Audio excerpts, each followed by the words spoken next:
Hi, welcome to WWE Talk. Today we're going to interview Brittany Ditt. Hi, Brittany, how are you today? I'm good. How are you? I'm good. Well, let's dive right in, shall we? Brittany, why don't you tell me about what got you into wrestling? There wasn't really one specific thing that got me into wrestling. I was on the phone talking to someone and wrestling popped up, and then it was a hot dude in tiny shorts, and I decided that I should continue to watch it. As you mentioned, hot dude in tiny shorts. Why don't you tell me about your favorite male wrestler of all time? My favorite male wrestler of all time is Finn Balor. He's a pretty dope guy. What about your favorite female wrestler of all time? That would be the man, Becky Lynch. And each of these wrestlers come out to a specific theme song. Do you have a favorite theme song of all time? Yeah, it's definitely either one of Randy Orton's theme song. One is Burnin' My Light by Mercy Drive, and the other one is Voices by The Rev Theory. They're dark and stormy like me. Dark and stormy. Well, as we all know, a wrestler has to get the crowd over. So, what would you say your favorite gimmick of all time is? I mean, besides Finn Balor, who is pretty great.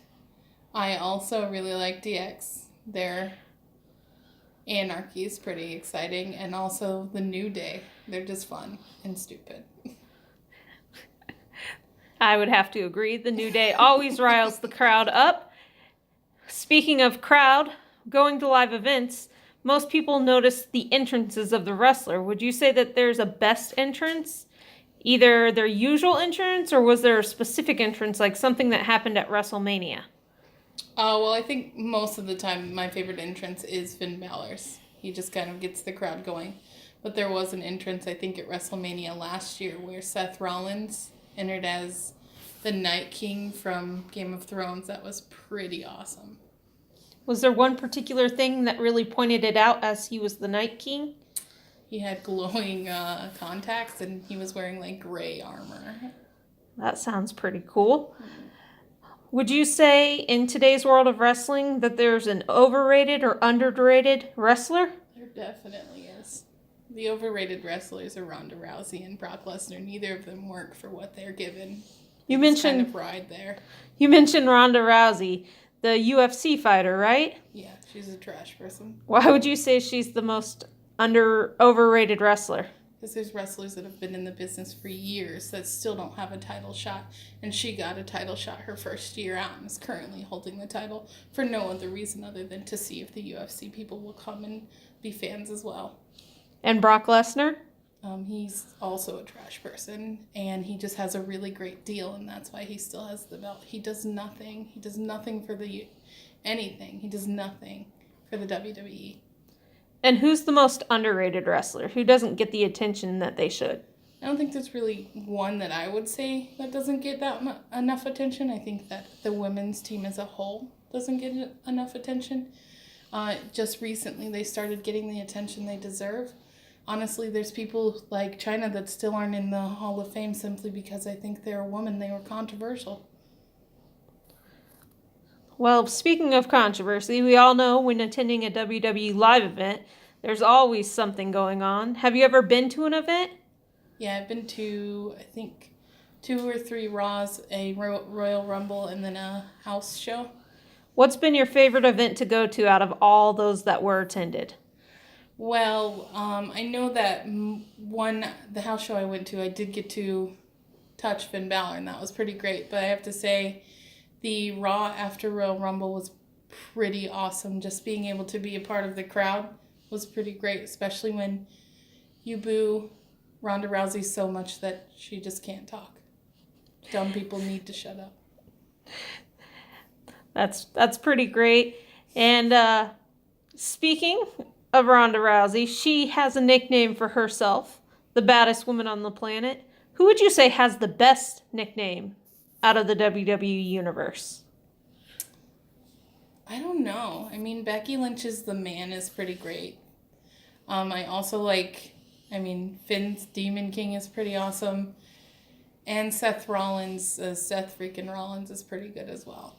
There's not one that I would choose over the others. Those 3 are pretty much the tops. And looking back over the years, what is the best storyline you've seen?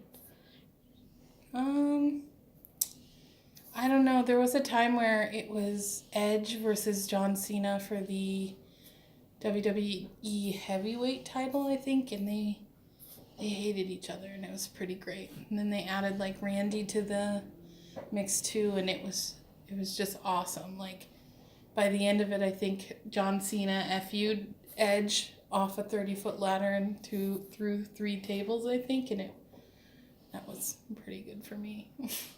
Well, speaking of Edge and Randy Orton, we know that they're some of the best heels or bad guys in the business.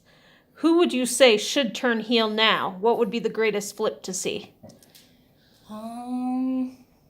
Becky's technically already a heel.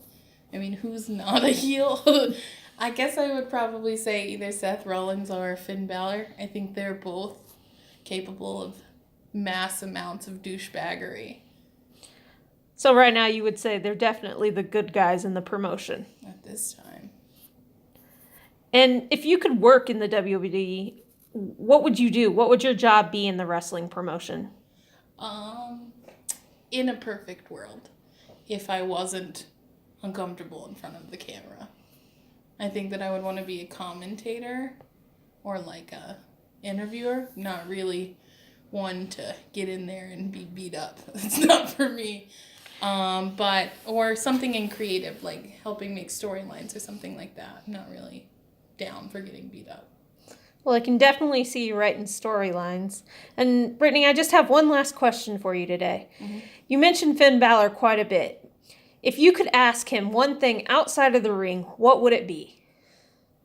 I have no idea, to be honest with you. Where does he get the energy? He's got so much going on. He's got his own clothing line. He's the champion now. He works for the WWE. He just granted one of his first solo Make-A-Wish wishes. And he has time to apparently save the homeless in Ireland. So I want to know how he goes to the gym and continues to do everything.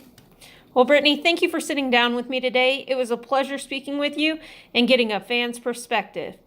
All right, folks, we'll see you next time on Talk WWE.